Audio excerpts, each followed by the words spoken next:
안녕하세요. 행복한 또 새 하루를 맞이하게 되었습니다. 오늘 본문의 말씀은 사도행전 8장 1절에서 13절의 말씀입니다. 어제 우리는 스데반의 순교에 대해서 함께 살펴봤는데요. 스데반의 순교를 통해서 일어난 몇 가지 일들이 있습니다. 첫 번째는 사울이라는 청년이 다메섹으로 가는 도상에서 예수님을 만나고 바울로 바뀌어지는 계기가 됩니다. 두 번째는 스데반의 죽음으로 인해서 교회에 더 큰 핍박이 가해지기 시작했습니다.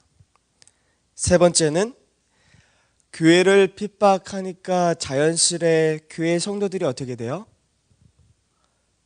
흩어지기 시작했습니다. 그런데 이렇게 흩어짐으로 인해서 복음이 땅끝까지 더 신속히 증거되는 놀라운 역사가 일어나게 되었습니다. 여러분, 스데반이 죽임을 당한 후에 예루살렘에 있는 교회의 핍박이 가해지게 되는데요. 그냥 핍박이 아니라 더 심한 큰 핍박이 있었습니다. 사울이 교회를 아주 그냥 송두리째 없애버리기 위해서 교회 성도들의 명단을 확보했던 것 같습니다. 그래서 성경에 보면 성도들의 각각의 집을 찾아가서 협박하기도 하고 매질을 하기도 하고 그들을 잡아다가 감옥에 쳐넣기도 하는 것입니다. 때로는 사람들을 죽이기도 했습니다. 그런데 여러분, 이 예루살렘 초대교회는 한참 말씀으로 막 부흥하고 성장하는 시기였습니다. 그런데 하루아침에 그렇게 성장하던 교회가 문을 닫아야 되는 그런 상황에 처한 것입니다. 여러분, 이런 상황에서 성도들이 할 수 있었던 일이 무엇이었겠습니까? 뭐 했겠어요? 기도했겠죠. 뭐라고 기도했을까요?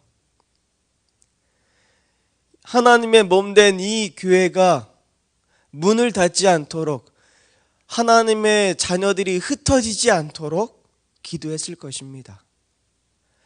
사단으로부터 오는 모든 공격을 하나님의 교회를 지켜달라고 뜨겁게 기도했을 것입니다. 사도들과 온 성도들이 한 마음과 한 뜻으로 기도했을 것입니다. 그런데 여러분, 그들의 그 기도에 하나님께서 응답을 해 주셨습니까? 아니요. 그들은 응답을 받지 못했습니다. 여러분, 기도하면 할수록 핍박이 더 심해지는 것입니다. 사단은 하나님의 교회를 멸절시키기 원했습니다. 그래서 사울을 앞장시켜가지고 하나님의 이 몸된 교회를 더 심하게 핍박하는 것이었습니다. 강제로 성도들에게 예수님을 저주하게 하고 강제로 성도들에게 하나님을 욕돌리게 하는 일들을 시켰던 것입니다.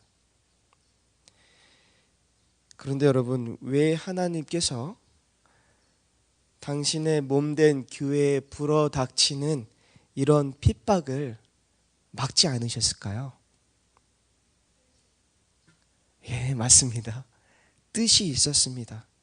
저는 하나님께서 왜 이 초대교회 그 성도들의 뜨거운 그 마음으로 드렸던 그 기도에 응답하지 아니하시고 사단이 하나님의 몸된 교회에 그렇게 심한 핍박을 가했음에도 불구하고 하나님께서 왜 그 핍박을 막지 아니하시고 그 시험들을 초대교회에 허락하셨는지를 바라보면서 다시 한번 깨달은 것들이 있습니다. 우리에게 오는 모든 시련과 핍박은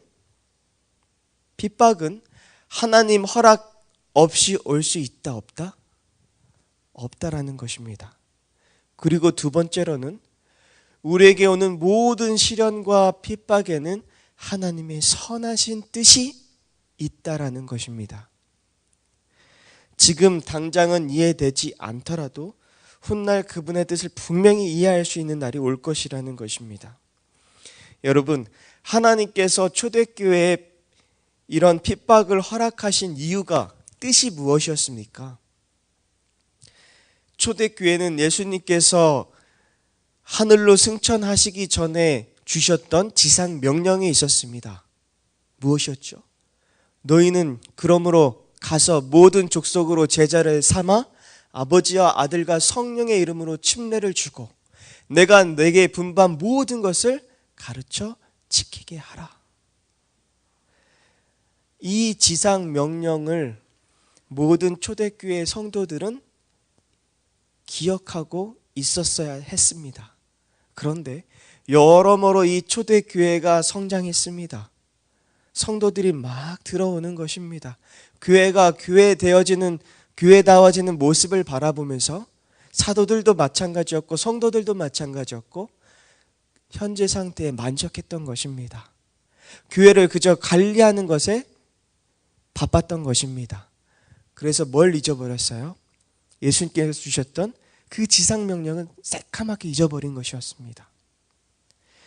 예수님을 개인의 구주로 영접하고 그런 사람들을 가르치고 제자화해서 그들이 또 다른 곳에 가서 복음을 전하고 제자를 삼는 일들을 통해서 복음이 계속해서 밖으로 뻗어 가야 했었는데 그러지 못했던 것입니다.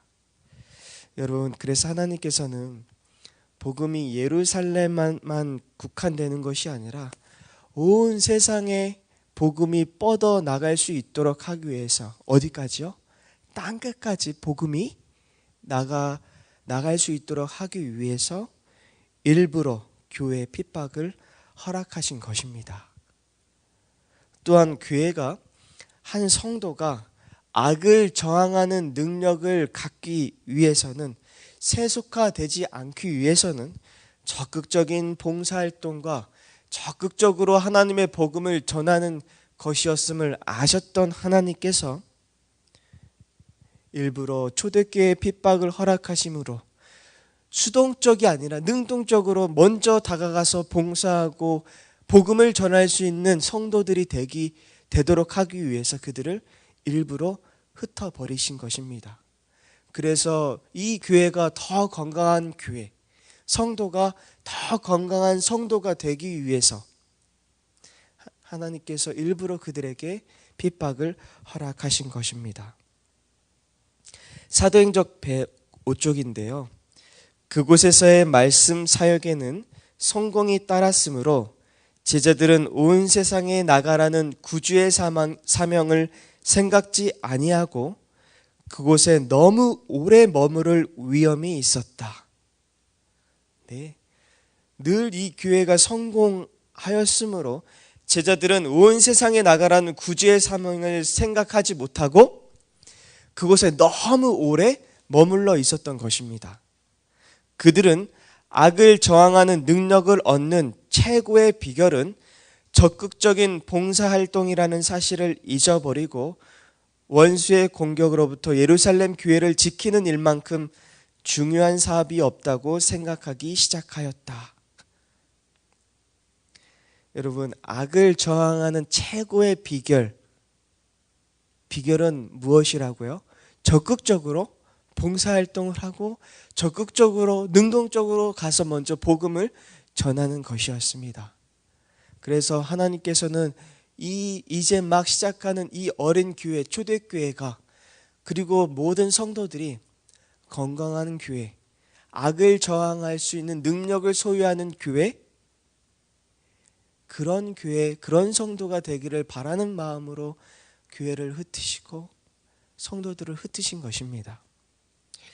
여러분, 우리 사만교회가 복음을 이곳에만 가둬두지 않게 되기를 간절히 소원합니다. 우리 사만교회가 예수님께서 모든 인류를 위해서 흘리신 그 보혈을 이곳에만 담아두지 않게 되기를 바랍니다. 우리 교회에 모이는 이유는 모이기 위한 모임이 아니라 복음을 가지고 흩어지기 위한 잠깐 모이는 그런 모임이 우리 사만교회의 모임이 되기를 간절히 바랍니다. 여러분, 우리 교회가 건강한 교회가 되고 우리 자신이 그리고 우리의 자녀들이 건강한 하나님의 자녀가 되기 위해서는 적극적으로 봉사해야 되고 적극적으로 하나님의 복음을 전할 때 하나님께서 이 모든 악들을 저항할 수 있는 능력을 허락하시겠다고 약속하고 계십니다. 우리 자녀들과 더불어 선교하는 가족이 되기 원합니다. 선교하는 교회가 되기를 원합니다. 우리 자녀들이 너무나 바빠서 함께 선교하지 못하더라도 이 구도자들을 놓고 함께 기도할 수 있는, 기도로 지원하는 우리 선교사들이 될 수 있도록 도와주시기 바랍니다. 그렇게나마 함께 협력하여 구도자들을 위해서 기도하고 선교하는 가족이 될 때 그 가족은 악을 저항할 수 있는 능력을 소유하는 가족이 될 수 있는 것입니다. 여러분, 이것이 우리 자녀들이, 우리 가족이, 우리 교회가 악을 저항하는 능력을 얻게 되는 최고의 비결인 것입니다. 교회에 오는 이런 핍박들을 통해서 복음이 드디어 예루살렘에서 나와서 세상을 향해 뻗어나가기 시작했습니다. 4절에 보니까 흩어진 사람들이 두루 다니며 복음의 말씀을 전할세. 7 집사 가운데 한 명이었던 빌립 집사는 사람들이 만나기 꺼려했던 사마리아까지 찾아가서 복음을 전했던 것입니다. 여러분, 이 일들을 통해서 복음이 예루살렘과 온 유대와 사마리아와 땅끝까지 이를 수 있는 기폭제가 될 수 있었던 것입니다. 하나님께서 이 초대교회에 허락하신 이 핍박은 가만히 보면 핍박이 아니라 저주가 아니라 하나님의 축복이었던 것입니다. 건강한 교회, 건강한 성도들을 되기 위한 축복이었던 것입니다. 그리고 하나님의 이 복음이 땅끝까지 가기 위한 축복이었던 것이었습니다. 여러분, 우리는 문제가 생길 때 기도합니다. 그런데 기도하는데 기도 응답을 받지 못할 때가 있습니다. 사정이 더 나빠질 수도 있습니다. 그런데 그럴 때일지라도 그분을 의심하지 않고 그분의 신실하심을 우리 모두가 믿게 되기를 간절히 소원합니다.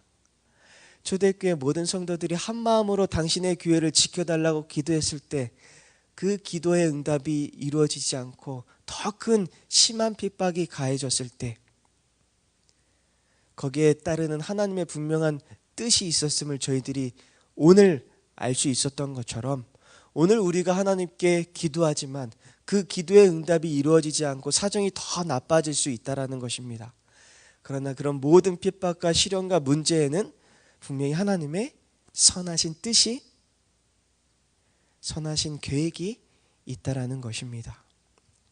여러분, 제가 알고 있는, 제가 개인적으로 존경하는 한 목사님이 계시는데, 목사님의 이 중학생 딸이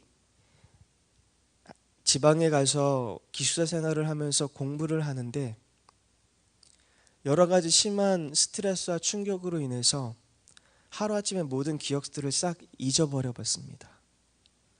학교 선생님이 전화를 해서 목사님과 사모님이 급하게 지방에 내려갔더니 딸이 엄마 아빠를 이렇게 쳐다보더니 누구니에요? 모든 기억들을 잊어버렸습니다. 그런 경험을 갖고 그런 깊은 좌절을 체험하고 나서 이 목사님이 본인이 태어나서 처음으로 흙이 되는, 흙으로 다시 돌아가는 그런 경험을 했다라는 것입니다. 그만큼 깊은 절망 가운데 빠졌었다라는 것입니다. 하나님께서 이런 시험을 허락하신 이유가 무엇인지 기도하고 말씀을 펴서 끝까지 하나님의 뜻을 헤아리고 구할 때 하나님께서 답을 주시면서 그 가족의 이 일들을 통해서 깨트려지고 하나님의 참된 가족으로, 하나님의 자녀들로 회복하기 위한 뜻을 발견하게 되었습니다. 그래서 그 전에는 왜 하나님께서 이런 시험을 우리 가족들에게 허락하셨는지, 왜 이렇게 하나님께 질문하며 기도했었는데, 이제 이 일들을 하나님의 말씀과 하나님의 기도를 통해서, 하나님께 드리는 기도를 통해서 답을 얻은 이 목사님 가족들이 이제는 얼마 전에 만났는데 저한테 그래요. 이래서 하나님이 우리 가족에게 이런 시험을 허락하셨구나. 이래서. 지금은 그 따님도 딸도 이제 많이 회복이 되어서 기억들이 많이 돌아왔습니다. 여러분, 우리는 어제 살펴봤던 것처럼 종종 모세가 탔던 갈대 상자, 어디로 흘러갈지 모르는 그런 갈대 상자를 종종 탈 때가 있습니다. 그런데 보이지 않는 손길이 그 갈대 상자를 붙들어 주시고 인도해 주셨던 것처럼 하나님께서 우리 삶을 인도하고 계시는 것 같습니다. 그 하나님의 보이지 않는 손길을 의심하지 않고 우리 모두가 감사함으로 그 손에 붙들려 오늘 하루도 승리하게 되는 저와 여러분들이 되기를 간절히 소원하면서 오늘 말씀을 마치도록 하겠습니다.